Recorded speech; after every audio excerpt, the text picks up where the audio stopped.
Before we start this week's Parsha podcast, two quick notes. Be'ezrat Hashem, with the help of the Almighty, there will be a Parsha podcast next week, but as you know, it's the week before Pesach, which is basically the busiest week in the year, or one of the busiest weeks in the year.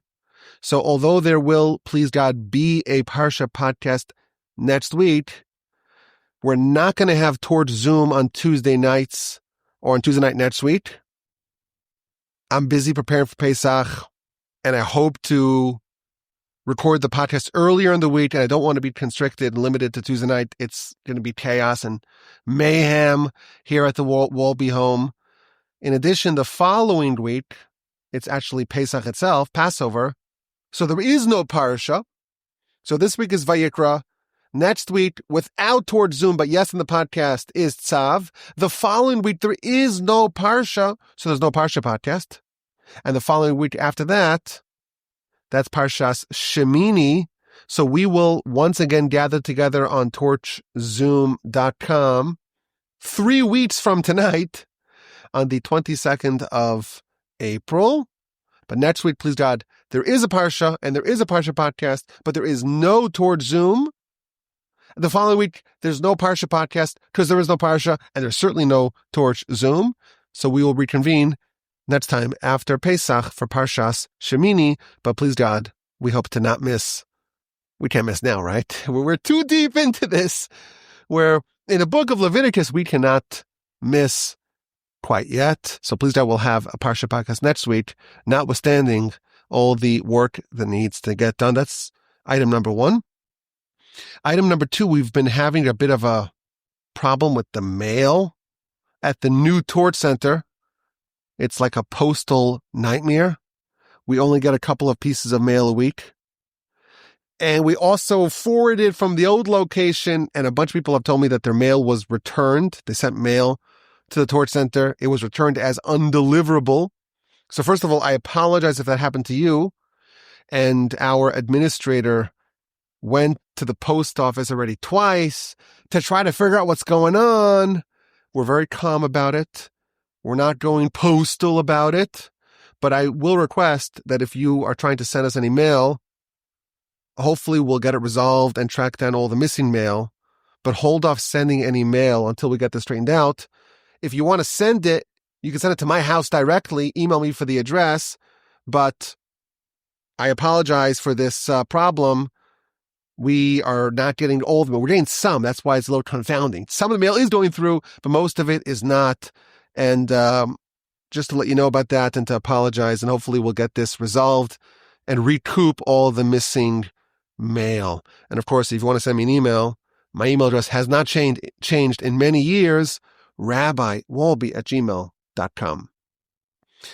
Well, we're here in the Book of Leviticus. It's Parshas Vayikra. It's the Book of Vayikra. And everyone's so excited to get started. And we're all excited to learn about sacrifices. What type of sacrifices? All types of sacrifices. Elevation offerings. The carbon ola. And that comes in all sorts of varieties. Cattle and sheep and birds. And that's chapter 1. And then all sorts of flour offerings, meal offerings. It could be with flour, or it could be oven-baked, or it could be pan-baked, or it could be baked in a deep pan. And then we read about all types of peace offerings, the carbon shlamim, and sin offerings, and guilt offerings. It's very exciting stuff. And you think I'm joking. You think that this is the Parsha podcast, wake me up when Leviticus ends. Oh no, I saw something brand new. New for me, but so fascinating that even you will agree it was worth tuning in to this week's edition of the Parsha podcast. The book, indeed, the Parsha begins. God calls Moshe. He summons him and he speaks to him. And what does he say? Speak to the children of Israel and tell them, when a person brings a sacrifice, meaning an elevation offering, it is from different types of animals, a large animal, a livestock, or a smaller animal, a sheep, or even a bird. But all the commentaries observe that the verse does not say when a person, Ish, brings a sacrifice, Rather, it says Adam, or man, when a man brings a sacrifice. And Rashi already observes that there's an emphasis on Adam, which is man. The word means man, but of course it harkens back, it invokes Adam, the original man. So Rashi asks the question, why does the verse not say ish when a person brings it? And it says Adam, which is a man. It's the same word, but it does seem to evoke Adam. So Rashi explains that Adam brought a sacrifice. He brought a robust bull with one big horn, we're told. And Adam, well, it was just him. It was a one-man show. It was Adam and Eve and basically no one else. And therefore, where did Adam get this animal from? He definitely did not steal it. After all, the whole world was his. When you bring a sacrifice, says Rashi, you have to bring it like Adam did. It cannot be brought from stolen animals. Suppose a person says, you know what, I want to bring a sacrifice. We learned about the power of sacrifices and how it transforms a person. I want to bring a sacrifice, but I don't have any animals to bring a sacrifice with. You know what I'll do? I'll go pilfer from the neighbor. I'll steal their bull or their sheep or their goat or a bird, and I'll bring it as a sacrifice. And it'll be a wash. Of course, it's a sin. It's a sin to steal, but it's a mitzvah to bring a sacrifice, so we'll call it even. The verse tells us no. A sacrifice brought from a stolen animal is invalid. It's only if it's like Adam. Adam, when he brought a sacrifice, it was not stolen. Only then is it valid. That's what she tells us. The observation is that the verse uses the word Adam, meaning man, but also meaning Adam. A sacrifice has to be like Adam. That's the first idea. We've mentioned this in the past. There is another idea that we've also mentioned in the past, and that is that Adam brought a sacrifice, and so did Adam's two older sons, Cain and Abel. In chapter 4 of Genesis, Cain brought a sacrifice, Abel brought a sacrifice, and that led to the scuffle, that led to the violence that kick-started humanity on the wrong foot. Abel's sacrifice was accepted. Cain's sacrifice was rejected. And Cain raised some Cain. He was not happy about it. And they got into a fight. And we know what happened. He murdered his own brother. And then he was castigated for it. The bloods of your brother are calling out to me from the ground. And Cain tried to repent, but it only lasted for 7 generations. We know the story, chapter 4 of Genesis. So Adam brought a sacrifice. He brought a fat bull with one horn. And Cain brought a sacrifice. It was an offering, but it was low-quality fruits. That's why it was rejected. And Abel also brought a sacrifice, which was accepted. Now, so we have 3 people here and 3 sacrifices. But there's a qualitative difference, the commentaries tell us, between Adam's sacrifice and the sacrifice of his 2 sons. Cain brought a sacrifice, but he brought not the highest quality stuff. It was low quality tributes, offerings to God. And that's why it was rejected. Cain thought, you know what, God doesn't really need this. Why should I waste the best fruits? I'll just give the leftovers, and that should be enough. It's the thought that counts. And that was unacceptable, and it was rejected. Now, Abel, he brought from the choicest of his flock. So Abel's sacrifice on its own was good, but he did not initiate it. He copied his brother Cain. So there was a flaw in both Cain's sacrifice, low quality, low grade gift, and in Abel's sacrifice that he did not initiate it, he just copied. And thus the commentaries tell us, when the verse introduces the concept of sacrifices, it says, Adam, bring like Adam, meaning initiate, don't be like Abel who only copied, who doesn't have any internal motivation to bring your gift to God. Instead, initiate, like Adam did, and bring a fat bull, a robust offering. That is the way to do it in the best fashion, where it comes from within, and also it is the highest quality, the choicest, the best. It doesn't have the flaw of neither Cain nor Abel. Now, of course, this is talking about sacrifices, but this could be easily applied to every other part of our religious, spiritual life. Our agenda, our spiritual agenda, should be, on one hand, it should be something we initiate. We undertake. We're not simply mimicking others. We should invest our creativity and our thought towards our offering to God. Even if we don't bring a sacrifice, when we dedicate ourselves to God, we contribute something of ourselves to God. That's a form of a sacrifice. And that brings closeness. It fosters, it forges a relationship between us and God. The word in Hebrew for sacrifice, karbon, it's the same word as karov, or it's the same root as closeness. This is a way to bring closeness. When a person contributes from themselves, from their resources to God, that's a form of a sacrifice, of a self-sacrifice, if you will. When you do it like Adam. Undertake it on your own. Don't just copy. And offer the best, not lower quality. Avoid the mistake of both Cain and Abel. Instead, be like Adam. Restore the ideal of Adam. So that's the second idea as to why the verse uses the term Adam as opposed to Adam as opposed to Ish. But here's the third idea. This is the new idea. This is the idea that will blow your mind. Adam sinned, as we know. If a person sins, says the Midrash, and they sin like Adam, they should bring a sacrifice. The verse uses the word Adam when it should have maybe used the word Ish to tell you that when you're going through something that Adam went through, meaning, God forbid, you made a mistake in a way similar to what Adam did, then you bring a sacrifice.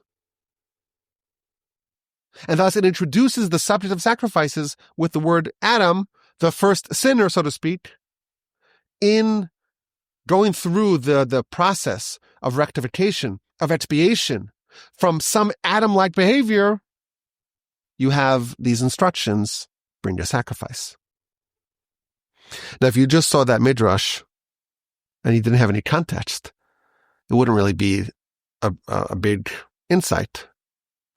But here's the insight. The Or HaChaim says, wait a minute. If a person does a sin willfully, wantonly, then they don't bring a sacrifice. It's only if it's an accident. It was an aberration. They overlooked, they missed something. They weren't realizing what they were doing. They didn't understand. They didn't know that it was Shabbos. But a brazen, willful, wanton sin, you don't bring a sacrifice for. So how does the Midrash compare? Well, when you sin like Adam, bring a sacrifice. No, when you sin like Adam, that was a wanton, willful sin, a brazen sin, with full knowledge, the violation of the will of God. So how does the Midrash compare Adam's sin to the type of behavior that warrants a sacrifice? Says the Or HaChaim, this is the point that was mind-blowing to me. Actually, Adam's sin was an accident. He wasn't aware of what he was doing. He missed it. He did not know at the time that he was eating from the tree of knowledge, good and evil, that God said, don't eat from. When I read this, I said, wow, I did not know this. And then he explains. He says, in his commentary to Leviticus. He says, look what I wrote in my commentary to Genesis. On chapter 3, verse 12. This got my attention. I said, I'm going to look what he says in his commentary to Genesis chapter 3, verse 12. This is when God accuses or confronts Adam and Eve for their sin. And he goes to Eve, and then he goes to Adam. And Adam says, Ha'isha, the woman that you gave to me, she gave me from the tree and I ate. This is Adam's excuse when he was confronted by God. And the Or HaChaim has a whole piece explaining how Adam's sin was an accident. He wasn't aware of what he was doing. And he says, wait a minute. God's accusing you of a terrible sin. The only mitzvah you had was not to eat from this tree, and Adam flagrantly violated the will of God. And what does he do? He blames his wife, and really he blames God. What sort of excuse is Adam offering? This is not a way to speak to God. So listen to what he says. Again, this is all new to me. Adam did not know that the fruit that he was served by Eve was in fact a fruit from that forbidden tree. He was being given dinner. His wife says, let me get you a fruit. You look like you could use a fruit. And she presents him the fruit. And he's like, I'm not going to ask her where the fruit came from. The Almighty created a whole world for us, a whole garden for us. It's full of wonderful, luscious, delicious fruits. Why would I even think that my own wife, given to me by God Almighty, would deliver me forbidden fruit? So Adam says to God, it was an accident. The woman that you gave to me, meaning this woman is approved by you. I don't need to double check the fruit that she delivers to me. Why did you give me a wife? You gave me someone to help me, someone to aid me, someone to partner with me. There's no way that the wife given to you by God is evil. It's not possible. I don't need to double check. I don't need to investigate. Oh, where exactly did you get that from? I can safely assume, Adam says, that her deeds are righteous and that the food that she serves is good. A great woman who God created to help me. It's not good for man to be alone. Let me give him some helper to aid him. I don't need to investigate and say, I don't trust you. I trust you. Eve is trustworthy. And he did not know, says the Or HaChaim, that it came from that tree until he ate it. He assumed it was a permitted fruit.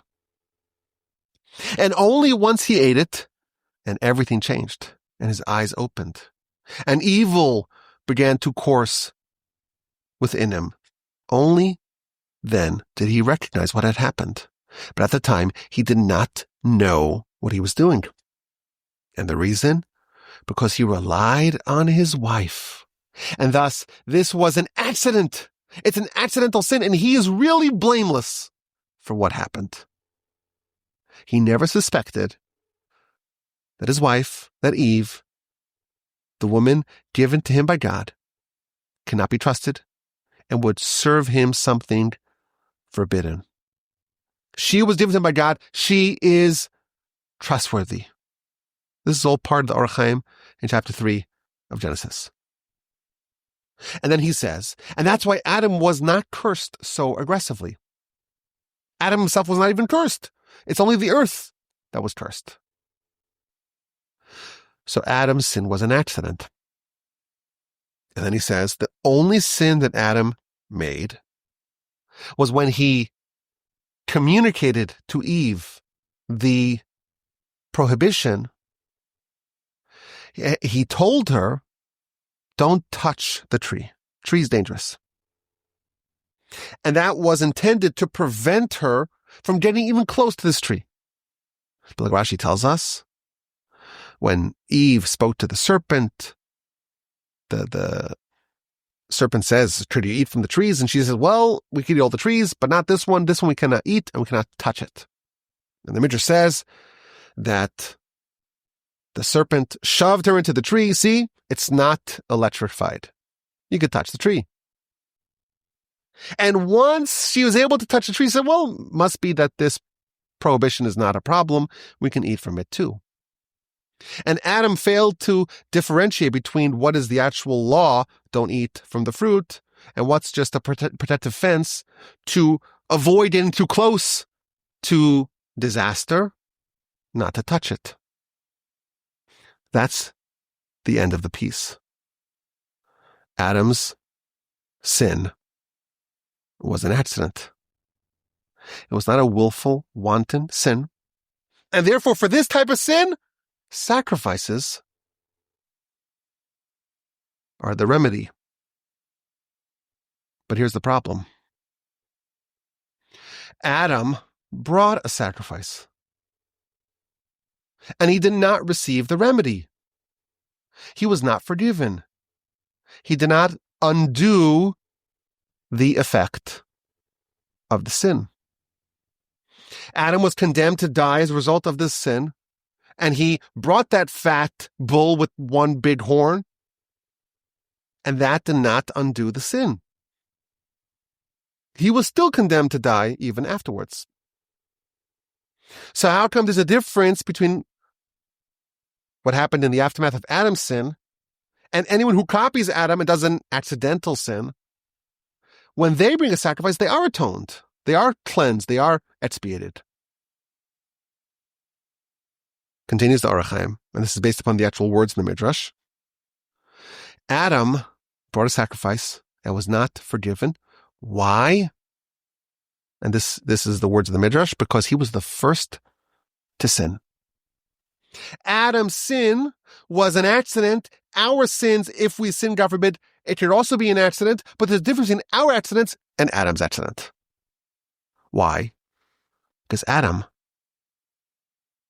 there was no evil before his sin. He broke the mold. He was the first to sin. Previously, he was unaffected by any evil.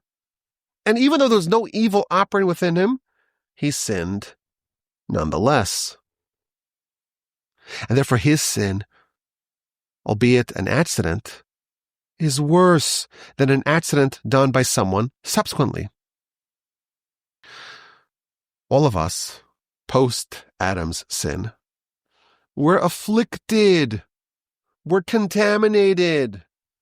And thus when we sin, it's not as bad as when Adam sinned. He was pure and pristine, and therefore his sin, albeit an accident, cannot be atoned for by a sacrifice.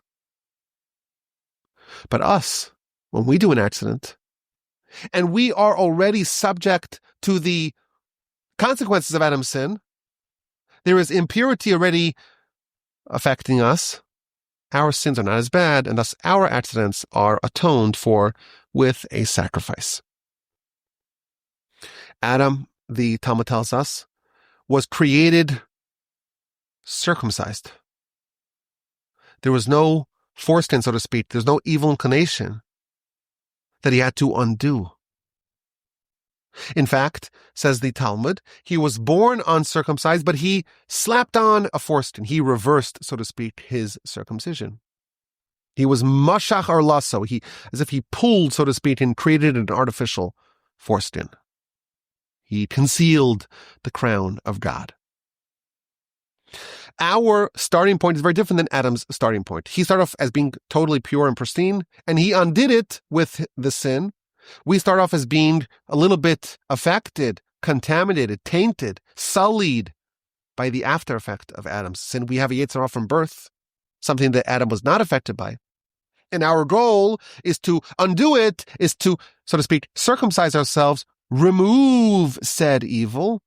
But our starting point is not as lofty as Adam's, and therefore when we do an accident, we can be atoned for with a sacrifice.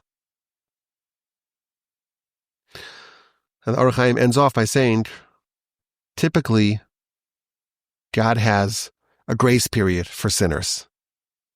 God punishes only repeat offenders, only someone with a rap sheet. The Talmud tells us, 3 strikes, you're out. The first sin, God overlooks. The second sin, God overlooks. The third sin, okay, now you have to atone for it. You have to repent for it. How come Adam didn't have that same grace period? That same tolerance? Because Adam, he was all pure. He had no evil operating within him. And therefore, he is held to a much higher standard. And that's why his sin, even though it was an accident, it was unable to be forgiven and atoned for with a sacrifice. So yes, when we do a sin like Adam, it's an accident. Like Adam's sin was an accident.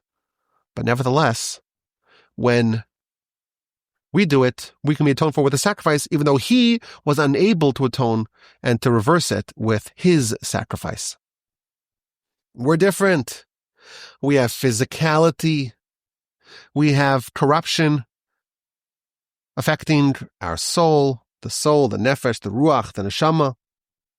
From the moment that we're born, the Yetzer Hara is implanted within us and dominates us by default. And that's why we have so much more of a tolerance. But Adam, he sinned. It was an accident. But nevertheless, his sacrifice did not help him. This to me was incredibly new and novel.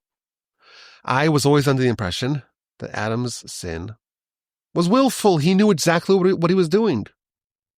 And for the first time I hear this new angle, and it seems to be endorsed by the Midrash, Adam's sin was an accident, and that's why when we do accidents, we sin by accident, we bring a sacrifice.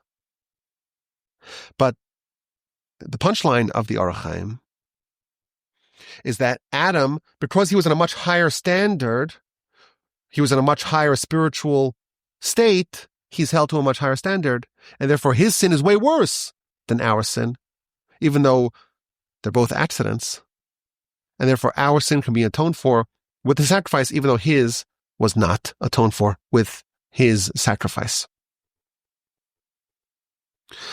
And I was thinking, Adam was held to a higher standard because he was the first to sin. He shattered all that purity that he had by default. And that's why that sin is way worse.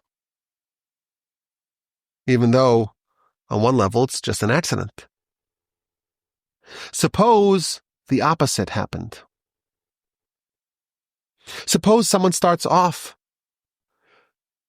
and they're the anti-Adam.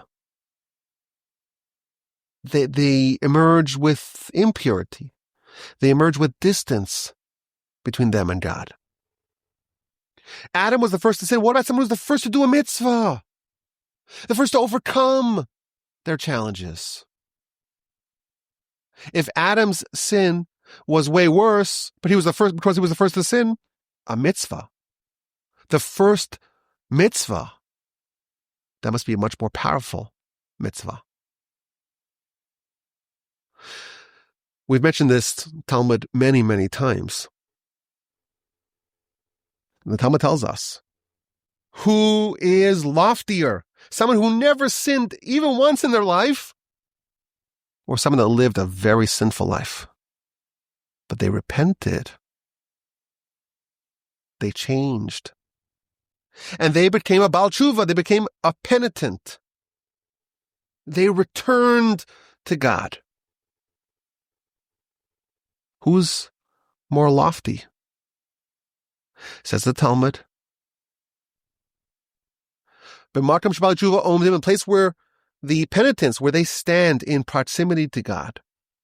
Even someone who's a tzaddik gomer, who never sinned even once, cannot fathom that level, that lofty level of closeness to God. And I was always bothered by this. Wait a minute. This guy never sinned even once. Total purity, pristine from beginning to end. And they have the other guy who's a sinner. That's the starting point. All sorts of sins, but then he repented. Why would the second guy, the penitent, be loftier? Here we have an answer. The starting point matters. Adam's starting point was just holiness. So yes, he sinned. It was an accident, but so what? He was the first sin. He changed in a negative direction from total purity, and he introduced contamination. That's a way worse sin than someone who starts off with a high degree of contamination. Conversely, if someone starts off with a high degree of contamination and then they purify, that purification is that much more powerful. And thus, the Baal Tshuva, the penitent, can be in a higher level than the person who never sinned even once. Came from a good place, started off on a path of righteousness, and you continue on that path, that's wonderful, but to change the path and to go from impurity and contamination to righteousness and holiness, that's way more powerful. And I think we see this idea, maybe a bit similar idea to this later on in chapter 1 of our book. The verse talks about the third type of elevation offering, an olas ha'of, an elevation offering from a bird. So the verse in chapter 1, verse 14 talks about the different types of birds that qualify. But Rashi observes that the verse begins min ha'of, from the bird. You bring from the bird, which implies you don't bring the whole bird. It's just part of the bird. What does it mean to bring a sacrifice only part of the bird? So Rashi explains that the three types of animals that can be used for an elevation offering, the large animals, the bulls, and the sheep, they must be male and they must be unblemished. But when it comes to the cheapest Ola offering, the bird, it does not need to be male, and it does not need to be unblemished. Even if it's only part of the bird, some of it's missing, it would still qualify as a sacrifice. Now, if it's missing a whole limb, that's a different story. That would not be a kosher sacrifice, but if it's missing only a little bit, the bull and the sheep, they need to be perfect, unblemished. The bird can be blemished. We could say maybe a similar idea. If someone's big, someone's lofty, something is big and lofty and impressive, then a small mistake is really terrible. A small blemish can be disqualifying. Adam was so great, a small blemish was disqualifying, and there's no way to undo it. There's no way to rectify it. Adam was so enormously elevated that he sinned. It was an accident, but he became disqualified. He's blemished. The bird, not as impressive. And you know what? If it's blemished, it's not disqualifying. The more substantial something is, the more elevated something is, the more perfect it has to be. We always give the analogy, the diamond. No one pulls out a loop to examine any imperfection in a regular stone, limestone, sedimentary rock. If it's a diamond, if it's Adam, if it's a bull, if it's a significant entity, it must be perfect, and a blemish, even if it's minor, can be disqualifying. The righteous, they're judged much more critically. They're bigger. They're grander. They must be perfect in every way. The birds, the less significant amongst us, perhaps we call them the sinners, they have more leeway. They're held to a lower standard, and their mitzvos are actually greater than the mitzvos of someone who never sinned at all. Adam was in the highest standard, and he did a slight sin.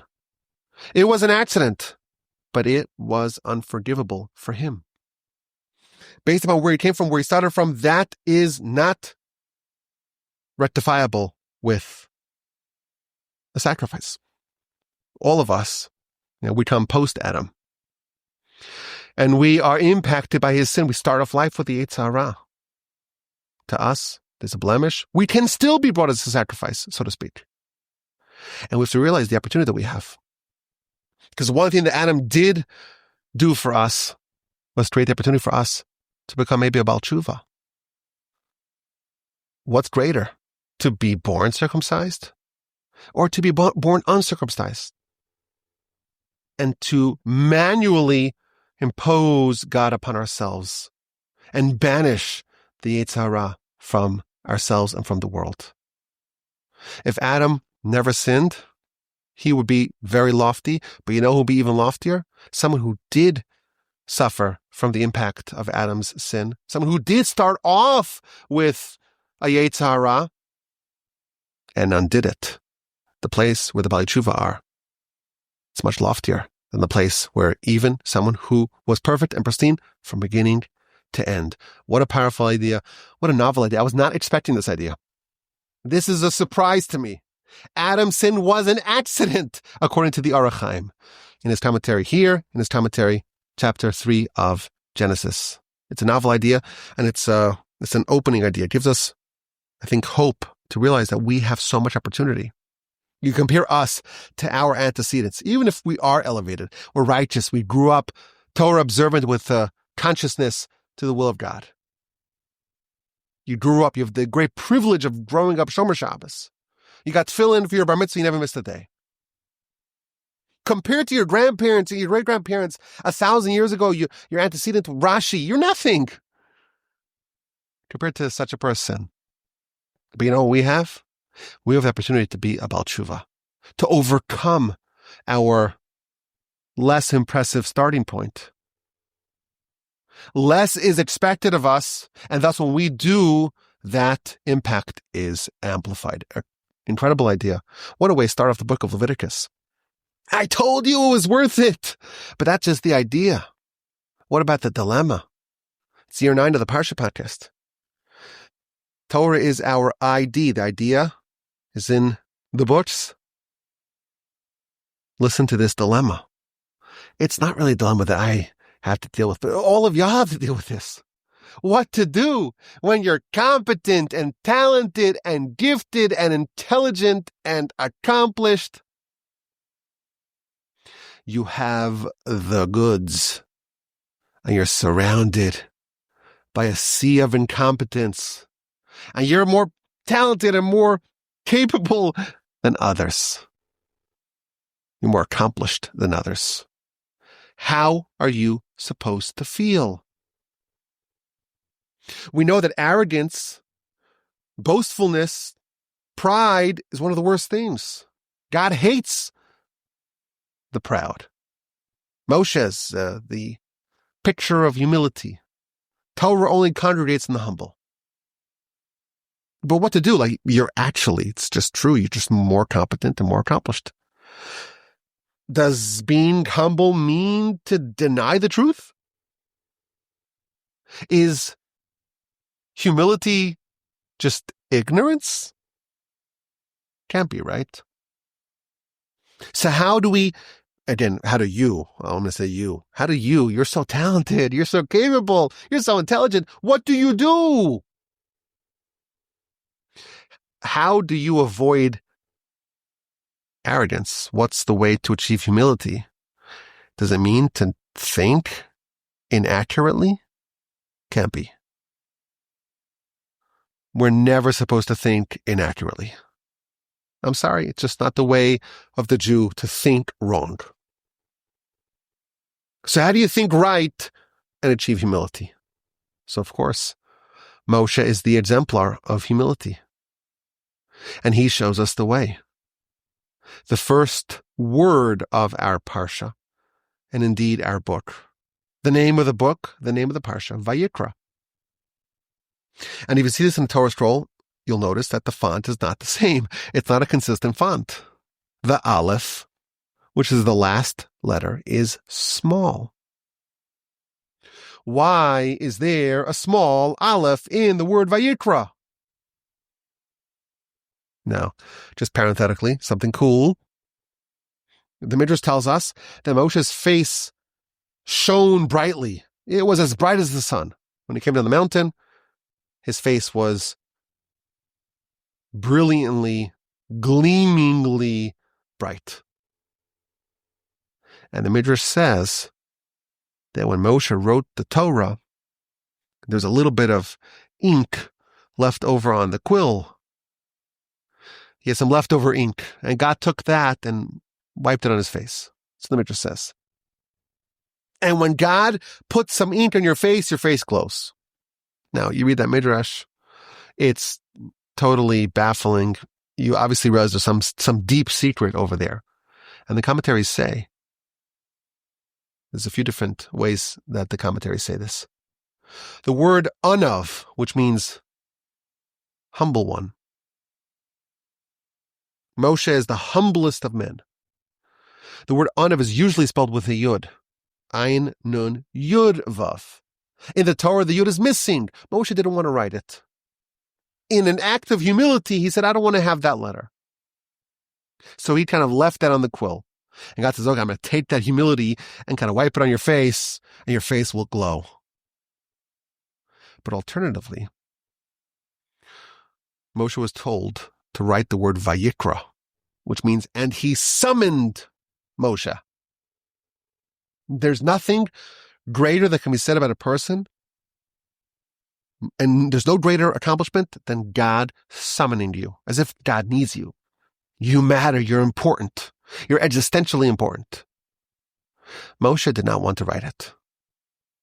He wanted to write the word Vayikra, which is Vayikra without the aleph, which means God appeared, but it was like almost an accident. And God says, no, you write Vayikra. Moshe didn't want to do it. He says, I'll make it the aleph small. I'll write the word Vayikra, but if you're not looking closely, you can miss it. You could read it as Vayikra. And that was an act of humility, but there was a little leftover ink. Moshe lowered himself, and God elevated him. And that's why his face shone brightly, because that's maybe the deeper message behind that midrash. But why this letter is small is discussed at great length. In the past, I've told you there's a book with 1,000 interpretations. Why 1,000? Because the Hebrew word for 1,000 is elef or aleph, which is aleph. The letter aleph is 1,000. So the great Megal Amuka says, I'll give you 1,000 interpretations. Well, how many interpretations are there? Probably infinite. But 1,000 is certainly a good way to start. But Rashi says, and the Baal Turim endorses, that Moshe did not want to write the letter Aleph. He thought it was too much. God summoned me? No, God appeared to me. And it was almost like a random thing.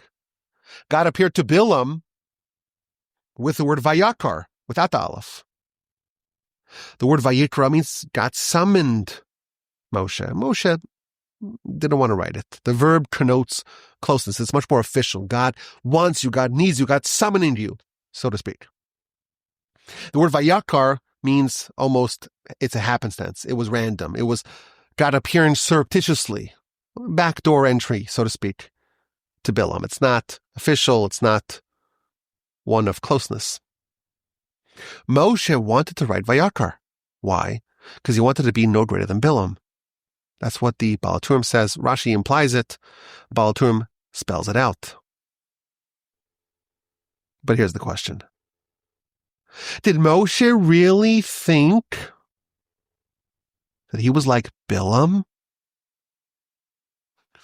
Bilam is maybe the portrait of evil in the Torah. The worst of the worst. Did Moshe seriously think that he was equivalent in some way to Bilam? It can't be. It can't be. So the commentaries tell us something very profound. The verse at the end of the Torah. When the Torah eulogizes Moshe, it says that there was not a prophet amongst Israel like Moshe. Amongst our people, there never was and never will be a prophet equivalent to Moshe. But in the nations, there was. Only in Israel was Moshe unprecedented. And who is that? That is Bilam. Now, what does it mean that Bilam was equivalent to Moshe in prophecy? Bilam was outfoxed by his donkey, you recall. He missed the angel standing in the way. He totally flubbed the mission of trying to curse the Jewish people. Bilam is a disaster. You cannot persuade me that his prophecy was on the same level as Moshe's prophecy. So the commentaries say something very profound. When the verse says that Moshe's prophecy and Bilam's prophecy were the same level, it doesn't mean that they were qualitatively the same. No, they were not. They were different. Moshe's prophecy was way higher than Bilam's prophecy. However, there's a similarity in that both achieved a higher level of prophecy than maybe they deserved. Moshe's prophecy was higher than what he earned. A part of his prophecy was a gift. Similarly, Bilam really didn't deserve anything. The only reason why he got prophecy is because otherwise there would be a complaint, right, amongst the nations. So the only two prophets that achieved prophecy that exceeded what they earned was Moshe and Bilam. And by Bilam it says Vayikra. It just happened almost by chance. It happenstance. Why? It was actually by chance. He didn't earn it. It was undeserved. And therefore, it says Vayikra was a term that connotes it was not deserved. And Moshe says, wait a minute. I also have undeserved prophecy. Now, Moshe did deserve prophecy, but the level of prophecy that he got was even higher than what he deserved. And therefore, Moshe says it's only fair to write the same word. That was Moshe's argument. Write Vayikra, not Vayikra. But God said no. God said, write the Aleph. So Moshe wrote the Aleph. But he made it small. And the commentaries explain, Moshe is acknowledging his greatness. He's saying, yes, I am Vayikra. God summoned me. I'm writing it down. But he's also saying, if someone else was given the gift that I was given, they would have achieved what I achieved and maybe even more. And therefore, on some level, Moshe is saying, I'm similar to Bilam. I was given more than I deserved. And that's the Aleph being there, but being small. And Moshe certainly knew that he was the greatest prophet who ever lived. He knew that. And he was the humblest of men. Because Moshe argued, if any other person was given what I was given, if any other person was positioned the way I was positioned, if any other person was given the talents and the abilities and the strengths and the background and the circumstances that I had, maybe they would have even exceeded me. Humility does not equal arrogance. Humility is writing Vayikra with a small aleph. This is what I have, but you know what? Really, on some level, I don't even deserve it. I'm like Bilam. Yes, I'm Vayikra, but who knows if someone else had my abilities and my talents, they would have been even greater. The Chazon Ish was the greatest sage of his era. And I read a story about someone who spoke with him and said to him, do you realize that you're the greatest sage in the world? Do you realize that you're a great giant? He knew all of Torah, all of it. And he was the leader of Torah Jewry in his time. Do you realize it? So someone had the chutzpah to ask him that question. And he says, yeah, I realize that. But I'm not prideful. If other people had my talents, had my strengths, were endowed with my God-given gifts, they would have been even greater than me. You must know your greatness. But even if you know your greatness, that does not mean that you think you're better than Bilam. The aleph is small because you realize that all your talents and all the tools that you use to achieve your greatness, it was all given to you by God. And who knows, someone else with your same set of abilities would have matched and maybe even exceeded what you accomplished. Rabbi Israel Salanter used to say the following sentence: I have the mind of 1,000 men. He was such a other level of a genius. They say that geniuses are a dime a dozen amongst our people. I always make a joke, the average Jewish guy, come on, you never met someone with below average intelligence. You're amongst the Jews. The Jews, it's well known. Again, I don't know anything about this, but I've read that it seems like Jews are overachievers. It seems like the Almighty endowed us with better brains than physical gifts, right? The joke is that there's more Jewish owners than players in the professional sports. Everyone has a certain gift. It's apparently true. Maybe this is a stereotype, but that's what I was told. So I remember someone saying, geniuses amongst us, a dime a dozen.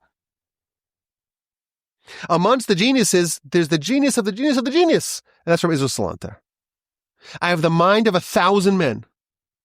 And that means that the Almighty expects greatness equivalent to that of 1,000 men. And if I accomplish the accomplishments of 999, I've underperformed and I'm in big trouble. Humility does not mean to be ignorant of reality. That's never, ever, ever encouraged. I'm sorry, that's not part of our religious philosophy. Your mind is your tool, your greatest tool to accomplish something beyond the physical. It's the seat of your soul. You cannot allow that to be inaccurate. Moshe knew he was the greatest prophet who ever lived, and still he says, on some level, I'm like Bilam, because it was all given to me by God. That is the answer to your dilemma. You are talented. You are accomplished. You are gifted. You've done wonderful things. Yes. And humility means that all came from God.